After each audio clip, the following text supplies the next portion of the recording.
All right, let's jump right in. Welcome to this explainer on the architecture of the mind. Think of this as your personal interactive workshop on the science of human behavior. I'm super excited to guide you through this, so let's get started. Let's kick things off with a little self-reflection. Have you ever wondered why people react so completely differently to the exact same situation? Or, why some days you feel totally buried by work stress and then other days you're just an absolute productivity machine? Actually, do a quick mental exercise with me right now. Just picture a recent moment where someone reacted totally differently than you expected. Got it? We see this stuff every single day, right? But we almost never stop to actually decode it. Well, today we're going to change that. We're going to learn how to use these psychological insights to actually improve our daily well-being. Here's our roadmap for today. We'll start with decoding the human mind, move into healing and mental well-being, look at learning, growth, and development, then society and peak performance, and we'll wrap up with the power of psychology. Let's do this. Section 1. Decoding the human mind.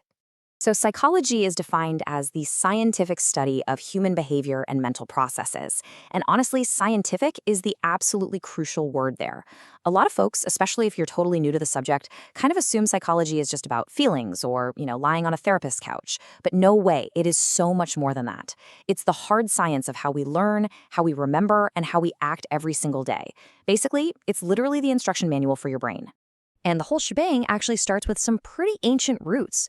The word comes from two Greek words, psyche, which means soul or mind, and logos, which means study. So at its absolute core, psychology is simply the study of the mind. I love looking at those roots because it really grounds us in this awesome tradition of self-discovery that's literally been happening for thousands of years. Moving right along to Section 2, Healing and Mental Well-Being. Okay, there's a really fascinating distinction here that trips up a lot of beginners. Clinical psychology is all about diagnosing and treating clinical mental health disorders, think severe depression or clinical anxiety. Counseling psychology, on the other hand, well, that's for your everyday hurdles. It's there to guide perfectly healthy individuals through family drama, educational choices, or, those super stressful career decisions. Actually, take a second right now. Ask yourself, are you currently navigating a big life transition or a career shift? Because that is exactly where counseling psychology steps in to help you make solid, positive decisions for your everyday well-being. And you know what's crazy? All of this connects directly to your physical body through health psychology. This branch is all about promoting healthy habits, managing stress, and really connecting that emotional and physical well-being. It basically proves that your mental and emotional state directly dictates your physical health. Seriously. If you want to feel better physically, you've got to manage your mind first, whether that means actively tackling your stress levels or just building healthier daily routines. It's all connected.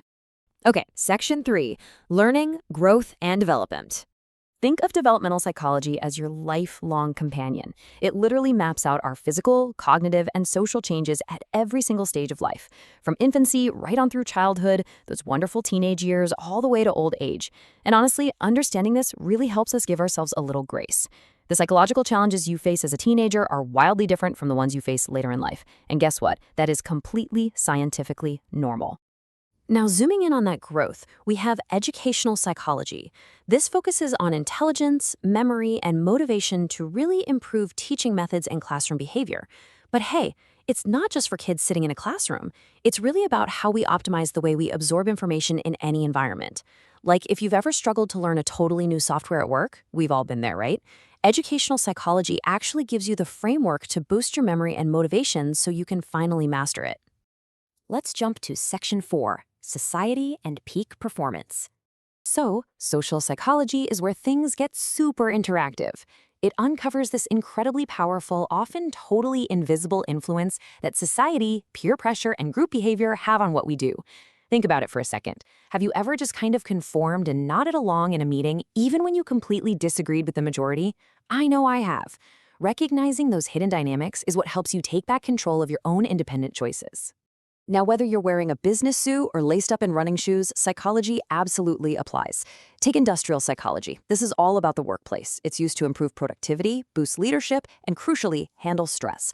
So if you're feeling super burnt out at the office, taking concrete steps like, say, time blocking your schedule or firmly communicating your offline hours to your team, that is literally industrial psychology in action. And over on the sports side, sports psychology applies those exact same principles. Things like emotional control, mental toughness, and confidence, just geared towards athletes. Both fields are using the exact same underlying science to drive peak performance, solid teamwork, and unstoppable motivation. And that brings us to Section 5, the power of psychology.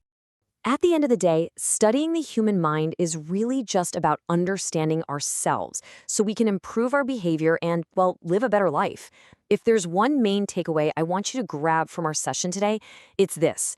Psychology is not just some dry, boring, academic subject for researchers and lab coats. It's a highly practical, actionable blueprint for your own daily well-being and self-improvement. So, I want to leave you with a final thought to chew on.